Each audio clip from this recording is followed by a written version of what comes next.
Hello hi అండి నమస్తే అందరికి వెల్కమ్ బ్యాక్ టు షన్ను లాక్సమ్ టిప్స్.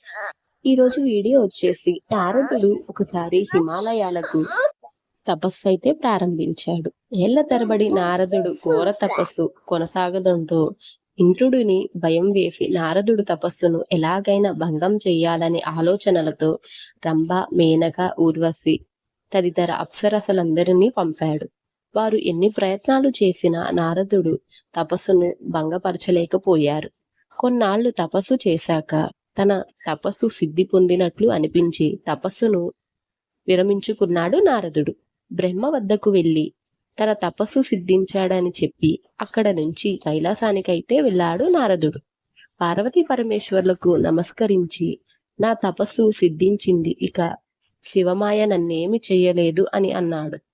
నాయనా, శివమాయను నేనేం ఇంకా తెలుసుకోలేదు, కాస్త జాగ్రత్తగా ఉండు అని హెచ్చరించాడు శివుడు. శివుడు హెచ్చరికను లక్ష్యం పెట్టకుండా నారదుడు వైకుంఠానికైతే వెళ్ళాడు. లక్ష్మీ సమేతుడైన విష్ణువుకు నమస్కరించి, లక్ష్మీ జనార్దనులారా, నేను తపస్సిద్ధి అయితే పొందాను, నన్ను శివమాయ విష్ణుమాయ ఏమీ చెయ్యలేవు అన్నాడు నారద. మాయ ప్రకృతి నుంచి పుట్టింది, అది శివకేతువులను ఆశ్రమించి తిరుగుతూ ఉంది, దానిని జయించడం ఎవరి వల్ల కాదు అని హెచ్చరించాడు విష్ణువు. నారదుడు విష్ణువు వద్ద సెలవు తీసుకుని లోక సంచారానికైతే బయలుదేరాడు. కళ్యాణదుర్గం అనే నగరానికి చేరుకున్నాడు. నగరంలో ఏదో వేడుక జరుగుతున్నట్లుగా కోలాహలంగా అయితే ఉన్నది. ఏమిటి విశేషం, ఈ సందడంతా దేనికి అని తనకు తారసపడిన పుర ప్రజలను అడిగాడు నారదుడు. రేపే మహారాజు కుమార్తె స్వయంవరం, అందుకే ఈ సందడి చెప్పారు వాళ్ళు. నారదుడు నేరుగా రాజప్రసాదానికైతే వెళ్ళాడు. రాజు ఎదురేగి నారదుడిని స్వాగత సత్కారాలు జరిపి ఉన్నతానంపై ఆసీనుణ్ణి చేశాడు. పరిచాలకులనైతే పంపి తన కుమార్తెనైతే పిలిపించాడు. ఆమె చేత నారదుడికి నమస్కారం చేయించాడు మహర్షి. ఈమె నా కుమార్తె రమాదేవి, రేపు ఈమెకు స్వయంవరం నిశ్చయించాను, మహావిష్ణువును తప్ప మరెవరిని వరించనేనంటుంది అని చెప్పాడు. రాజకుమార్తెను చూడగానే నారదుడికి మాయ అవరించింది. రాజా, నీ కుమార్తెను నాకిచ్చి పెళ్లి చెయ్యి, నీ వంశం తరిస్తుంది అన్నాడు.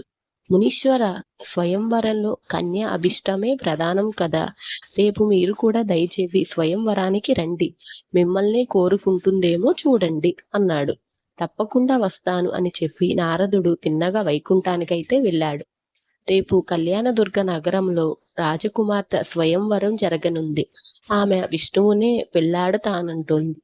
నీ రూపు నాకు అనుగ్రహించవంటే స్వయంవరంలో ఆమె నన్నే వరించగలదు అని విష్ణువుతో అన్నాడు. నారద, నువ్వు శివమాయలో పడ్డావు, కోరిక వదులుకుంటే గాని నీకు శాంతి దక్కదు.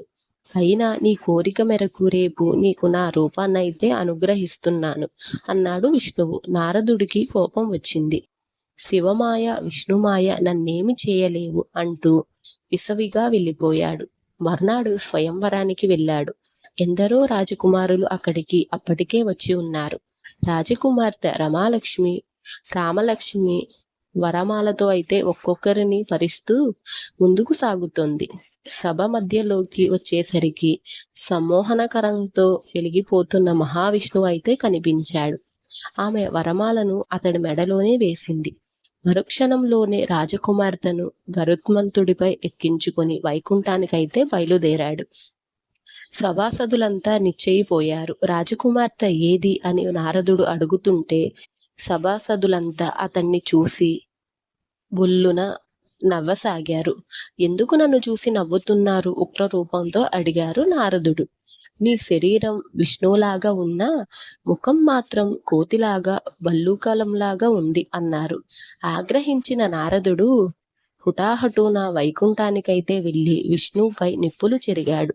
నువ్వు నన్ను మోసం చేశావు, నా ముఖాన్ని కోతిలాగా భల్లూకాలంలాగా చేశావు, కనుక నువ్వు కూడా కోతులను భల్లూకాలనైతే ఆశ్రయిస్తావు అని శపించాడు నారదుడు. నిన్ను నేను మోసం చెయ్యలేదు నారద, శివమాయలో చిక్కుకొని నువ్వే మోసపోయావు అన్నాడు విష్ణువు. తన దురుసుతనానికి చింతించిన నారదుడు విష్ణువును క్షమాపణ వేడుకొని లోక సంచారానికైతే బయలుదేరాడు. ఇదండి ఈ వీడియోలో నారదుడు విష్ణువు ఎలా శపించాడు, నారదుడు కోతి రూపంగా ఎందుకు మారాడు అనేది. ఈ వీడియో కనుక మీకు ఇన్ఫర్మేటివ్గా అనిపిస్తే ఒక లైక్ చేయండి. అలానే సబ్స్క్రైబ్ చేసుకోవటం, కామెంట్ చేయటం మర్చిపోకండి. మన ఛానల్ ఎవరైనా ఫస్ట్ టైం చూస్తున్నట్లయితే షన్ను వ్లాగ్స్ అండ్ టిప్స్ అనే ఛానల్ని సబ్స్క్రైబ్ చేసుకోవటం మర్చిపోకండి. Thank you for watching. నమస్తే.